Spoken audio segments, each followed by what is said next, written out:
Miguel and Holly reveal Charlotte's deepest and darkest secrets. It's Queen City Confessions with Miguel and Holly. Hits 96.1.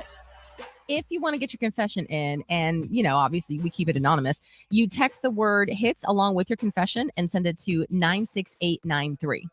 Here's the first Queen City confession. I grew up in a tiny town where, honestly, the cops basically went to bed at 9 p.m. You could speed down the main street and no one would care. But now that I've been living in Charlotte for a couple of years, I've racked up an embarrassing amount of speeding tickets. It's like I just can't adjust to the fact that there are cops everywhere, even late at night. I know it's my fault, but every time I see those blue lights in my rear view, I feel like a total idiot. At this point, I'm scared to check my driving record. Stop speeding.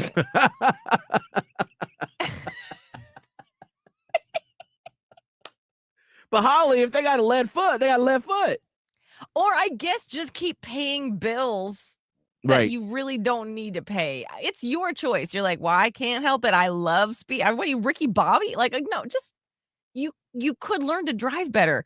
I mean, that's crazy, I guess. But it does sound like a tough situation for you. I have lived in small, super, super small towns before, because I'm from Atlanta originally, and then I moved for my first 2 years of college to this super, super, super small town in South Georgia called Douglas, Georgia, in Coffee County. Mm-hmm. And then when I went to the bigger city for my 4-year school, it was a little bit of a culture shock after being in such a small town for 2 years. There's an adjustment period. There is. So I am curious, though, what's the biggest difference you've experienced if you moved from a really small town to a big city like Charlotte?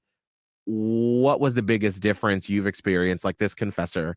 Call us up, 1-844-HIT-961. 1-844-448-7961, or text the word hits along with your message and send it to 96893. Here's the next Queen City confession. I know this sounds petty, but I secretly want to yell at my neighbor because they still have their Christmas decorations up.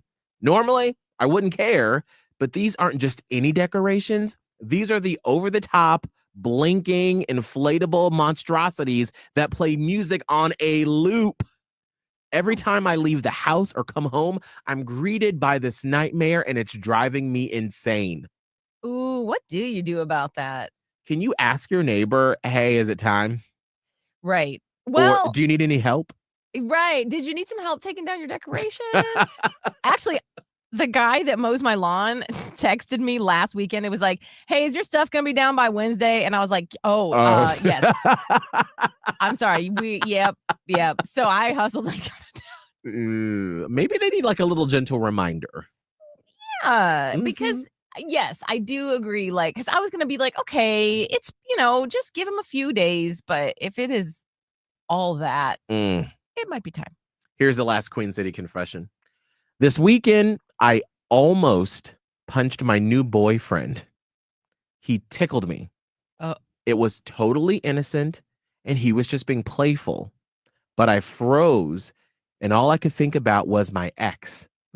My ex used to overdo the tickling, like constantly tickling me to the point where it wasn't funny or cute anymore. Now it's one of my biggest pet peeves, and I didn't even realize how much it bothered me until my boyfriend did it. Ooh, you got to let him know. Yeah. Obviously, that's like a trigger for you. And plus, I hate tickling. Who is it fun for? Like just the tickler, and then you get like carried away, and then you're like, I can't stop. Like, I don't know.